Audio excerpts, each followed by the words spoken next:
Welcome to Mission to Inspire, where we share life experiences in our careers, personal lives, society, culture, religion, finance, family, and much more. Meet your host, Shola Ajibade, as she takes you on a ride to fuel your inspiration. Hi everyone, welcome to Mission to Inspire. My name is Shola and I've got our guest here today. Her name is Mary Alao. Mary is a writer and an author and she's 18 years old. Hi Mary, welcome to our show today. Hi Auntie Shola, thank you very much. You're welcome. So Mary, as I said, has authored, she's an author and she's authored 2 books. Her first book is called The Star Child and her second book is called Ovia Osese. So she would be launching her second book very soon. And we'll be talking about that as we progress in the interview. But for now, we're going to talk about Mary's childhood and the first book that she wrote. So Mary, I know you started writing at the age of 6. So what actually inspired you to start writing? I know your first book, The Start Child, you wrote at the age of 6. What was the inspiration? Yes, the inspiration actually came from the inspiration of my book, The Star Child, actually came from my experiences. Can we see that again? Oh, my first book, The Star Child, actually came from my experiences in late primary school. Okay. So that's about primary 4, primary 5, primary 6. Okay. That's how we call, you could say grade 5 to grade 7 in the Western countries, like America, for example. So from my experiences then, that was what inspired me to write The Star Child. The Star Child is actually comprising of prose and drama. So they are like 2 stories in one. So The Star Child is the prose, and then we have Alero's Diary, which is also drama. It both centers on late elementary school life, my late elementary school life experience. It centers on that.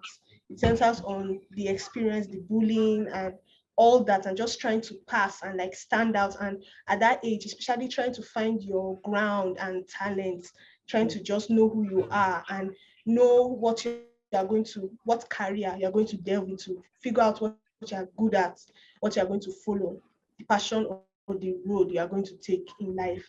And so that's what it centers about. When I started writing at 6, I did not have anything to really write about. It actually came from habits. It was actually a habit, yes. I was always writing. And at 6, I did not know that it was like a career or something you're supposed to like explore. It was actually my mom that made me realize that, oh, she actually noticed how I always wrote on paper, Yes, on Saturdays where there's no school, she always had the habit of engaging us. She always engaged my sisters and I. So she would give us papers, she would cut papers and hand us pencils. Just be writing, make your mind active and all that. And I'll start writing a story. I'll write first page, I'll go second, up to 6 pages, I remember vividly. And my mom was like, wow, she was quite impressed for maybe a child at that age to compose a story and of that length. So she told me that this is what I should go into. And since then she started tutoring me tutoring me on the whole writing. And I started trying. She told me I could write a book. So I started trying. We came up with different ideas. I started writing different things. I started with Nemo, actually. I started with Nemo. And she actually told me that was plagiarism. Of course, I did not copy the whole Nemo story. I actually created my own story. But my main character was Nemo. His name was Nemo, and he was also a fish.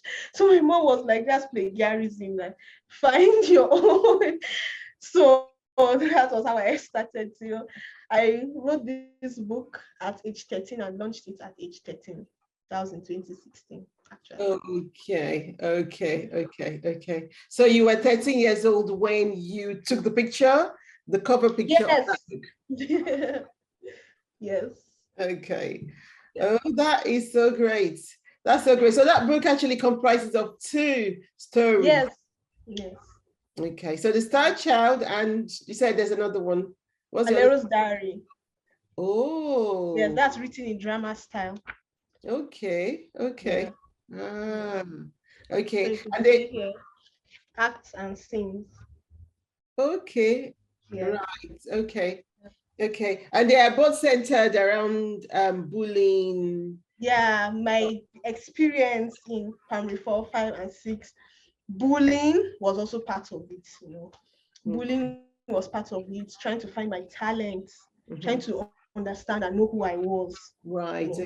Okay. So did you go through bullying when you were writing? Well, were people bullying you when you were writing your books? Yes, it was.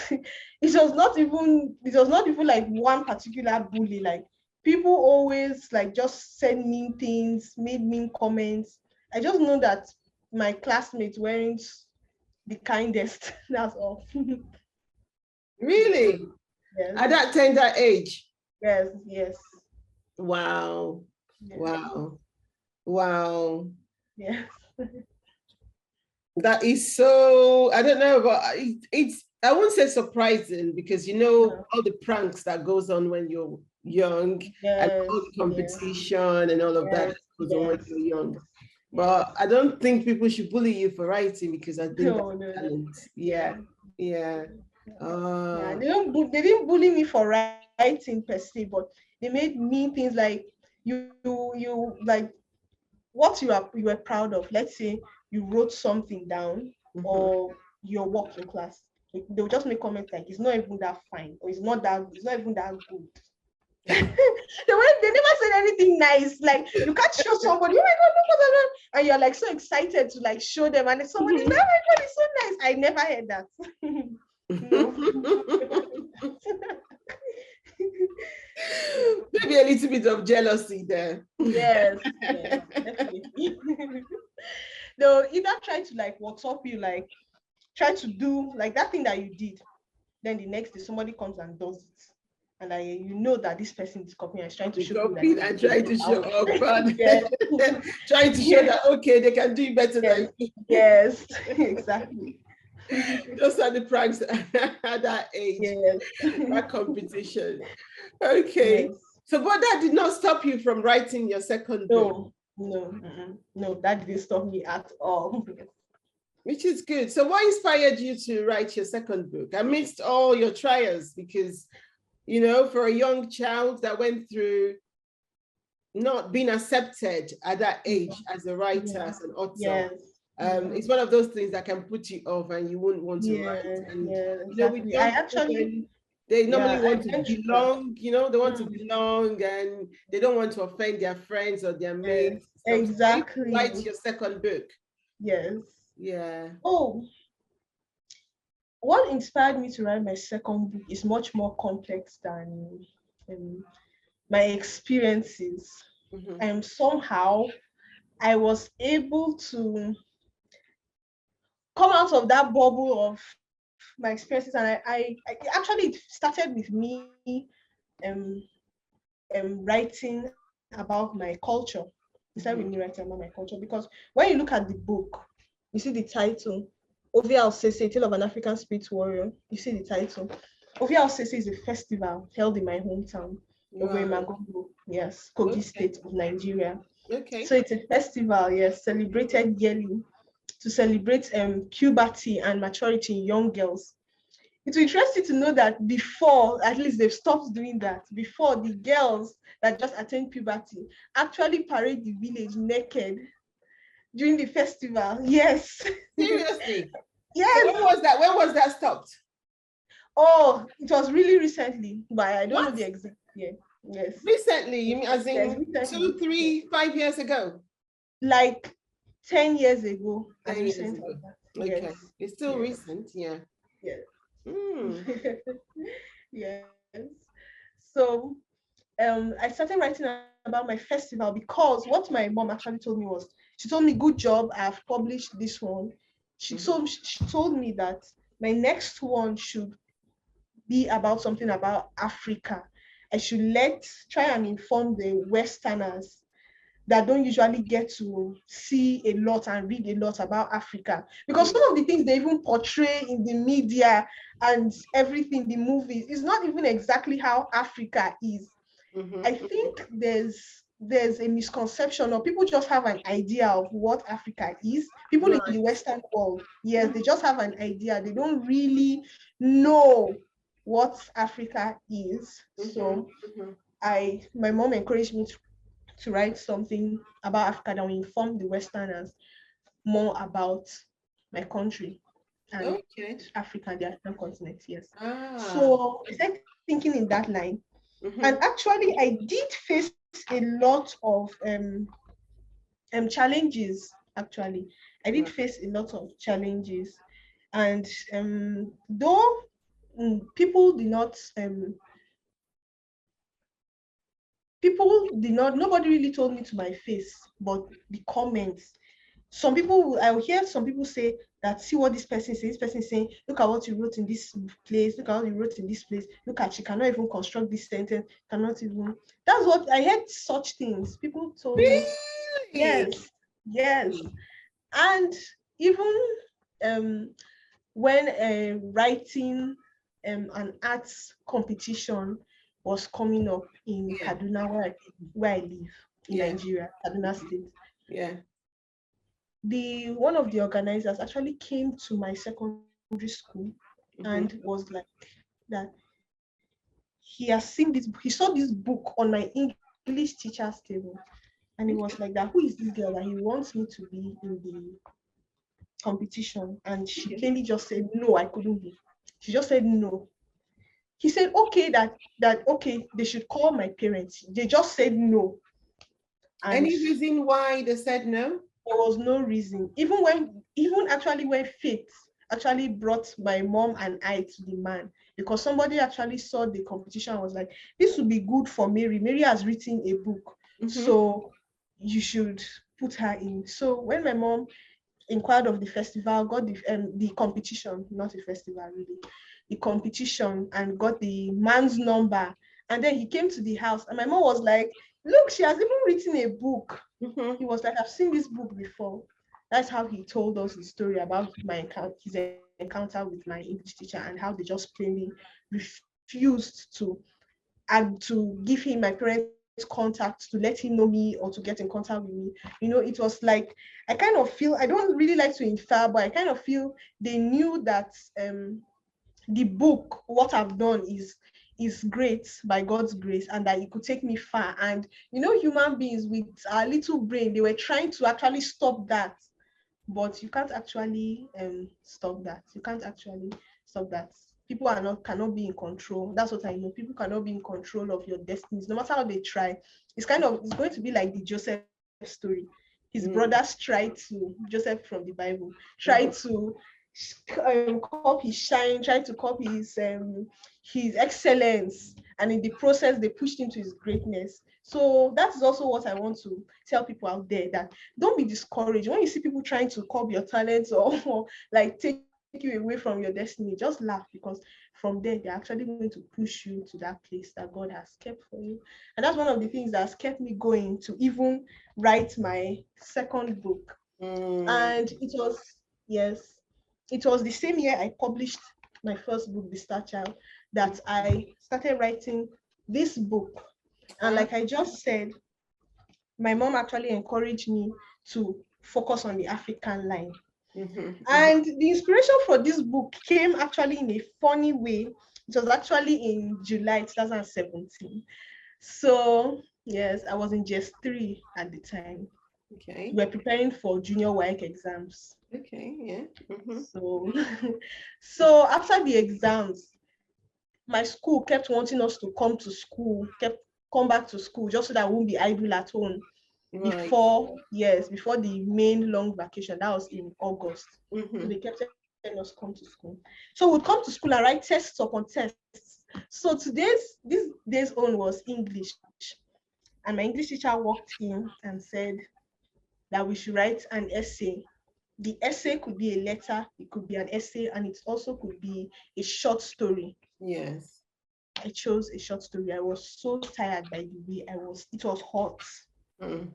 I was wearing my tie. The tie of my school uniform was choking me. I was thirsty.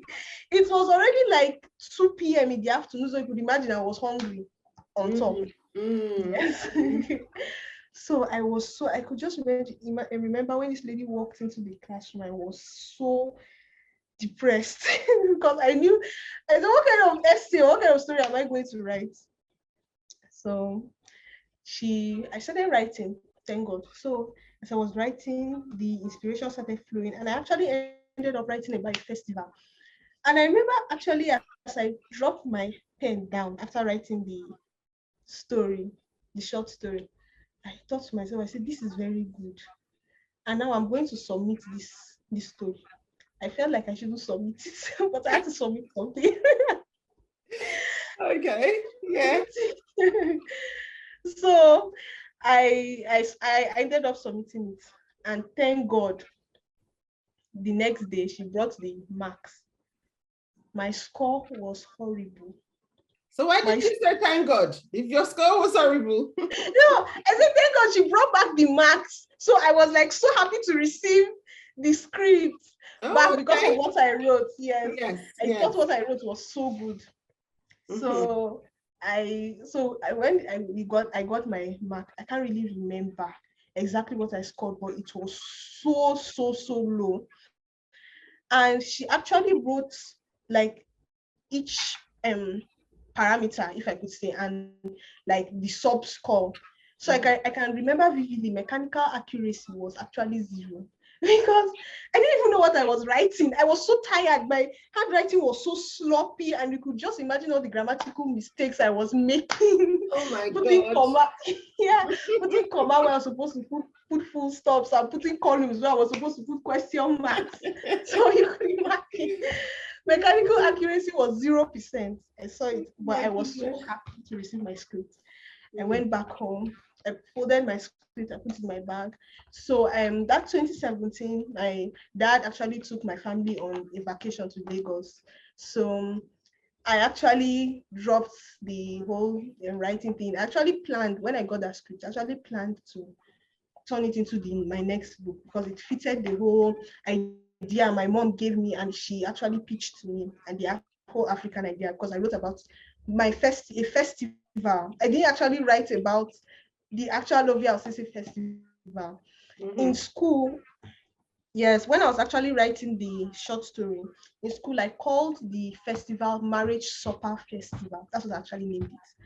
So I could see, and I actually, when I was writing in school also, I wrote that the ladies were actually the young girls were made to dance, and the king chooses who will be his bride out of 10 virgins. I actually did not know that was actually a real festival. I didn't know. So you could say it was God that was leading me. So I didn't You didn't know it was a real festival. I didn't know. Town. I didn't know. You didn't know? I didn't know. Where did that idea come from? I was just writing in class. As tired as I was just writing. That idea, I didn't know anything about such festival. I just wrote it like that. I called it the Marriage Supper Festival in class, and I wrote that 10 virgins were meant to dance for the king every year, and that the king would select his bride. That's what I wrote. I didn't know it was a real festival. Okay. So how did you then know it was a real festival? Who told you? Yes. When we actually came back from Lagos, so it was after vacation, back to business. So I started looking for the script. I was quite anxious because I couldn't find it. And I had actually tossed it into a cupboard that we usually kept our test script. So it was very difficult to find. But thank God, at the end of the day, I found it. So I kept it. I started working. That time I didn't have my own laptop. So I started working on my mom's laptop, writing the story. So when I began to work on the story on my mom's laptop, I think I don't remember exactly how it happened. I think I told my dad, I told my mom my idea. I told them that I started working on another book. They were very excited. So my dad asked me what it was about. So I told him, and he said that that's actually a real festival in Magongo. I said, in Magongo? He said, yes. He said I should Google it. So I now Googled it. Oh. See this festival exactly as I had written it, just that the name is not Marriage Supper Festival, it's Ovia Osese. Yes. So I was so excited. I said, wow, I could actually. So I remember I was in the parlor. I was talking to my dad and my mom in the parlor. For example, the parlor is this way, the dining was this way. So I can remember I just ran from the parlor to the dining where the laptop was. I started writing immediately. I was so excited. I was like, I could turn this thing into a real festival story and everything. It could enlighten the Westerners about the whole festival. But then when I continued writing, because I came across a blog post recently and it spoke about two types of writers. So I can't remember the exact names he called the writer, the blog writer, wrote the called the two types of writers. But what he said was that there are the types of writers that know exactly, the first type of writer, he knows exactly how his story is going to end. Mm-hmm. So he outlines everything in bullet points on a paper. He knows exactly how the story is going to end. Mm-hmm. But there's another writer that just starts and allows the story to take them where it will take them. That's the kind of writer I am. Like when I start, I don't know how the story is going to end. That's just the truth.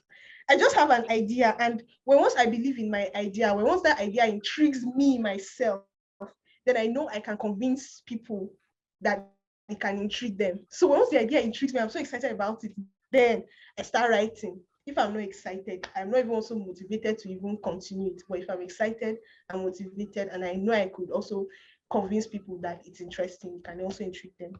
So when I start writing, I don't know how it's going to end. I just let the story, the way it's going, as it's going, I reach a point, then I have an idea, and then I keep going. And when I decide to delve into an idea, I get an idea and I decide to explore it.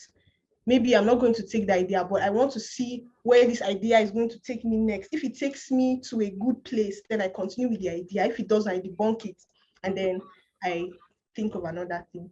So in the course of writing this book, I realized that, oh wow, this king keeps taking young girls to be his wife every year. This is not right. This is not right. So there must be a problem. Yes, there must be a problem with this. People cannot just accept this. Not everybody can accept this. So actually in my hometown, the king does actually choose from the girls to be his bride. So that was actually a creative choice on my part to make it interesting. So when I made that choice, what came after that choice was, oh, then this should also create a problem. This should also create conflict in the story. And so I thought about my main character, Osibinaya. Osibinaya is a girl that falls between the age range of 13 to 19, where these girls are selected for the festival. Okay. So Osibinaya in my book, Ovia Osese, A Tale of an African Spirit Warrior, is actually 18 years of age. And she is now chosen for the festival. So she's against the festival. So she is going to cause trouble. She's going to cause trouble because she doesn't like the system of the festival, the king choosing brides for himself every year, just acquiring ladies in the village every year. So that's what happened next. And so when I actually made this choice, it actually caused me to remember something that also happens in Kaduna State, where I live in Nigeria. I'm not from Kaduna State, I'm from Kogi State. Yeah. I was born and brought up and still lives in Kaduna State. Okay. So, yes. So the Northerners in Nigeria have a culture where they, where they marry off young girls girls of about ages of 9 to 15. They marry them off. What, 9 to In fact, 15? They are all children. They are children at the time. Yes, exactly. So they marry them off. Like some of them, I even get their husbands when they are born. When they are born, they actually betrothed, yes, to men. So, and yes, and not even men that are a few years older than them.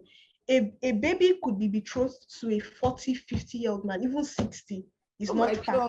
Oh Yes. my goodness. Yes. Oh, as far as he has money, he has, yes, he will feed her family. She will be betrothed to him. And be rest assured, he already has other wives that he's taking care of. She will just be one of his wives. And yes, and for you to know that you cannot cheat nature and the design of God, 9-year-old girls, 15 to 15-year-old girls are not meant to get married. These girls, when they get married, of course, their husbands begin to have sex with them. And these young girls begin to develop a condition in their reproductive system called the vesico-vaginal fistula, VVF. And it has plagued so many girls. Like, there are so many girls in government hospitals, so many government hospitals in northern Nigeria. You just, when you enter them, you just see these girls lying on the ground, like hundreds of them lying on the ground, sick with this disease because of early marriage. So that is what it causes. And what does that? What does it do to them? This vesico-vaginal fistula. What it actually does is that they can't control the passage of their urine. Oh my God. So, yes, urine keeps coming out of them, and they now have to attach a plastic bag to their private part so that to collect this urine. And it makes them to smell because they're constantly passing out urine. They can't control the passage of their urine. They're constantly, so they smell very, very badly, because actually the penetration into their private part, the premature penetration, their body is not yet mature and not fully formed. It's still soft and tender. That penetration actually causes a hole in their vagina, in their vaginal wall. So their bladder, and there's a hole that allows the urine to pass from their bladder into their vagina without that hole, the perforation actually makes that leakage. So there's no control. Oh my God. Oh my God. Yes, pass out urine uncontrollably. So that is these are young ladies with bright futures. These are young ladies that could do so many great things. Why do their lives have to be condemned to that? And at the end of the day, these girls, some of them, you even see them lying on the floor in these government hospitals in northern Nigeria. You see them, like hundreds of them lying on the floor sick with this disease. You actually see them with their own babies lying next to them. Yes, some of them even have twins. You see them with their own babies lying next to them. So it's a really sad thing, really traumatizing, a child's life condemned to such. And at the end of the day, she may even die. So it's like she's born to die. Like at that moment when she's born, and as a parent, you betroth her to a man, it's like you've delivered her to kill her, because the end product is going to be marriage to the disease, to having our own children, and then the whole trauma, and it could eventually lead to death. So to me, it's like bringing up a child like to die by doing that. So that really, really got me, and I feel like the Western nations don't even know much about this disease that plagues young ladies in northern Nigeria. And I wanted to use this book and this festival so to enlighten them about it. So the book is doing two things. It's enlightening the Westerners about a festival, about our Nigerian culture, and then they also get to know about an epidemic that is plaguing so many girls here in northern Nigeria, young girls that have futures. So to this book. So using the festival as Yeah, a way that to, is yeah, really, nurture. really, yeah, yeah. The story in there is really touching. It's really touching. Yeah, yeah, It's a story that affects a lot of young, young, young girls out yeah, there. So it's a very touching story that yeah, you've actually developed into yeah, your book, into your yeah, novel. yeah, Um, I just wish and pray and hope yeah, that people that read the book would yes, be part of trying to stop this kind of yes, practice in yeah, Nigeria, yeah, because even though the betraying of young girls yeah. or the virgins to the king has been stopped in your Yeah, yeah. book. No, it actually it never happened. Like during the festival, the girls are not being married to the king. So at that very tender age, those girls are supposed to be doing something meaningful. Yeah, They're supposed to be developing and yeah, understanding themselves. A lot of them don't even understand themselves. yeah, They've not even gone through puberty, or they're just going yes, through puberty, yes, and they're being betrothed to a man, and then they get the disease, and then they yes, can't control their bladder and everything. yeah, So yeah, I think a lot of people need to know about it. A lot of people yeah, know about it, but they don't know what the pain and the trauma yes, that the girls actually yes, really go through. yes, So I'm sure by reading your book, a lot of people yeah, will then understand yeah, what, yeah. yeah, what they are going through. Oh Mhm. my goodness, oh my God.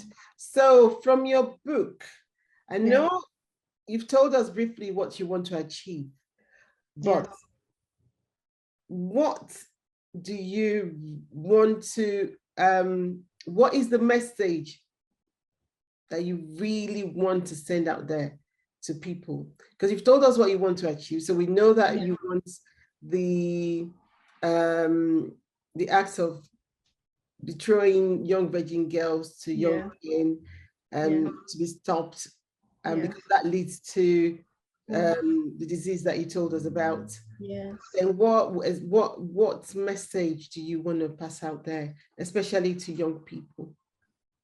Okay. So you just mentioned something very interesting actually. You said that you hope people that read my book would be just as touched by the story and eager to stop this betrothing of young ladies to men. So um, the main character in my book, that's Osibinaya, Mhm. she is really she's really pained and really she's really eager to stop the Okay. habit of, yes. So the king in my story, Mhm. Ovia Osese, Tale of an African Spirit Warrior, Mhm. acts as the men in northern Nigeria that take these young girls for marriage prematurely, because this king picks ladies out of the 10 virgins to marry each year. So Yeah. he acts as he represents these northern men Mhm. that go to take children as their wives. So Osibinaya is a character in my book, and the main character, because she is really pained and just tortured by the whole idea of the king taking girls to be his wife, young girls to be his wives each year. Mm. She's really pained by it. And what she does in the book is she fights. She fights against the leadership of the Magongo village. She Mm. fights against the leadership. She breaks lots of rules, causes lots of commotions. There's lots of consequences, even so many consequences. She still fights. She didn't give up. And that's what I want people to do. I want them to fight. I want them to be as pained as these girls. I want them to be as pained as Osibinaya from my book, enough to fight to see that it ends, or at least be touched, or just creating awareness is is the smallest and the biggest thing you could do at the same time. So we want people to be aware. I want people to also want it to be stopped as much as Osibinaya in my book wanted it to be. That's excellent. Thank you so much. Thank you so much. And thank you for being an inspiring author, writing such stories that we could all learn from and that will inspire young people out there. Yep. Thank you so much. And thank you for coming on our show. So before you go, just one more question before you go. Can you just give one advice to young people that might want to write or do something? But they are scared to do it because of peer pressure or you know things like that. What I understand in this life is that you came alone, and that everybody's destiny was written differently. Yes. It's actually a lie and a trick of the devil if you feel like you want to belong. It's enough to want to follow trends. Like, I normally don't follow trends because I actually don't want to condition my mind to be in a way of wanting to do what everybody's doing. But it's enough to follow trends, but don't follow trends with your own destiny. There are no trends with your destiny. Everybody's destiny is very, very different. Even twins, as much as they share so much with their DNA, even up to their IQ, the IQ of twins should be the same because they share everything in their DNA. But even them have different, and it could be completely different parts, like polar opposite ends, it could be. So I don't want young people to think that they can follow trends or they need to follow their mates. In the bid to follow your friends, do what your friends are doing, you lose your center, you lose your sense of self-awareness, and you don't know who you are, you don't know what you want to become. You've lived a life following people so much all the time, you don't know who you are. I don't want you to think that your destiny is one of the things you can share with somebody, or that is one of the trends you have to follow. No, we are all very different, very unique. We don't look the same. We don't look alike, and that's how our destinies are. So I want young people to be aware of that. I want them to follow God, because honestly, I gain confidence in God. I gain lots of confidence in God. My confidence comes from God. And most of the time, it's actually confidence that young people are lacking that makes them not to chase what they want. I have also been lucky to have very supportive parents, especially my mom, in this chosen career of mine. She really was the one who noticed and brought me up in this writing career of mine. And I'm really thankful to have supportive people as a young person. If you see one person that really cares about you, just one, even if it's not your parents, maybe it's your teacher, or maybe it's your neighbor, or somebody in your church, or around you, that just, or a mentor generally that really cares about you, I think you should really stick to that person, because that person's support, advice, and even financial support and other things could really propagate you. I think you should make use of the tools you have. And especially our generation, we are really, really lucky with the tools that we have. I think you should take advantage of that. Don't say you are waiting for one big thing. Don't say you are waiting for one big thing. Use what you have.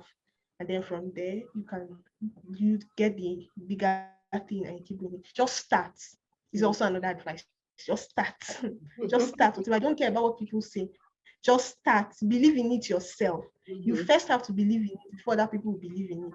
Yes. So believe in it yourself, yes, and just start. That is it. Thank you. Thank you so much. Thank you so much. Thank you so much. I mean, from your word of advice, it's not just meant for the young people. I think it's something that we adults too can, especially when you say just start, whatever it is you want to do. Yes, just start. Yes. So it means that we just have to stop procrastinating, just start doing something, and who knows where that goes. And also what you said, that we all have different destiny. We can't pursue someone else's destiny. Yes, that is very correct. But having said that, they see people sometimes want to start something, want to do something. They want to be mentored to do something because they see other people do it. So sometimes people want to do what you do because they think they can do it. And there's nothing wrong with them starting and trying out if they really want to do it. So so even if they want to try it, obviously, like you said, trust God, because if you trust God and you lay everything at his feet, it will not be easy for you. If you understand what I mean, you that thing is for you, especially young people, because young people these days, especially from the country that I came from, which is at the moment, a lot of people want to reach overnight, and if they see a youngster doing something interesting that they think can bring some money, everybody wants to do it, whether it's their destiny or not. So thank you so much for the advice. Thank you so much, and thank you for coming on our show. You're welcome. So when are Thank you very much for having me. You're welcome. When is the launch of your book, Ovia Osese? Okay, the launch of my book is on my birthday. That is 16th of November. That is in 16 days' time, because today is 31st of October. So that will be on my 19th birthday, 16th of November. Wow. So you're going to be 19 in a few days' time, and that's launching your book. That is interesting. And on what platforms are you launching your book? Where are you launching it? Okay, that is not, we have not really, first of all, we're launching it physically. Okay. So yes, we are going to invite people. We have people on ground that are going to come. We have the launchers. Okay. And then my mom and I are talking about getting NTA or channels or AIT to come and air the event, to record it and air the event. So just for publicity. That's for publicity. Okay. Yes. Okay. That's good. So, but it is definitely going to take place on the 16th of November. Yes, of November. Yes. Okay. In Kaduna. Yes, in Kaduna. That's good. We wish you all the best. Thank you with the launching.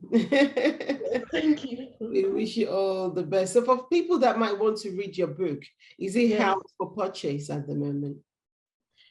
On Amazon, no, not yet, but very, very soon. As soon as next month, that's November, it will be up on Amazon for purchase. For purchase, okay.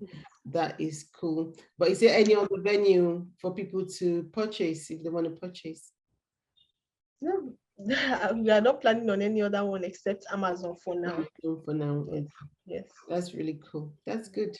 Well done, Mary. Thank you so much for coming on our show. Thank you for sharing your story. Thank you for sharing your story and all that you've done in terms of your writing. Yeah. So after Ovia Osese, what next? Yes. It will be Ovia Osese part 2.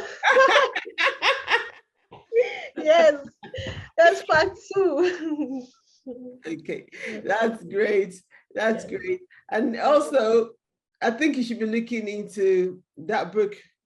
Yes. Going into drama. I think it will make a very good drama. Yes, I think so too. Yeah. Anyway, thank you so much for coming on our show, and we thank you so much on your birthday and the launching of your book. Thank you so much for coming on our show. Thank you so much, Auntie Shola. You're welcome. Thank you, everybody, for joining us today. And thank you to those who have already subscribed. If you haven't subscribed, please subscribe. And also press the notification button so that you can be notified when our talk shows are being published. Thank you so much, everybody. Thank you, Mary. Thanks. Yeah, thank you, Auntie Shola. Bye. Thank you for joining us today on Mission to Inspire. Subscribe if you have not already done so. Like, comment, leave a message. Let's stay connected. Let's jointly inspire the world.